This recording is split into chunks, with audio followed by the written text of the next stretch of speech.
A student nurse has just asked me why patients with asthma often wheeze.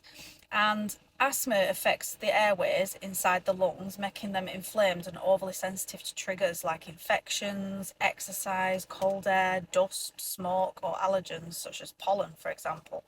When asthma is then triggered, several things happen at once. So the muscles around the airways tighten the lining of the airways, making them, because they become swollen and inflamed, and extra mucus is also produced. This causes the airways to then become much narrower than they normally are. So from your normal airway, a lot narrower, making it harder then for the air to flow through, and it can't flow through in and out of the lungs. As the air is then forced through these tight spaces and the tight narrow spaces, it then creates a high-pitched whistling sound that we hear as the wheezing. Patients may also experience chest tightness with this, along with coughing, breathlessness, or feeling like they just can't fully catch the breath.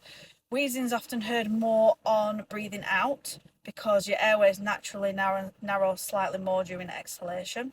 But interestingly, if an asthma attack becomes very severe, the wheezing may actually reduce or stop altogether. And this is because they're at the point where they're in a severe state known as a silent chest.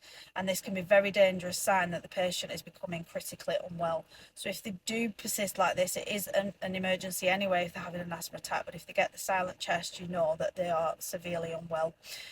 That's why the worsening of breathlessness and the reduced air movement and difficulty speaking or exhaustion in asthma should always be taken seriously.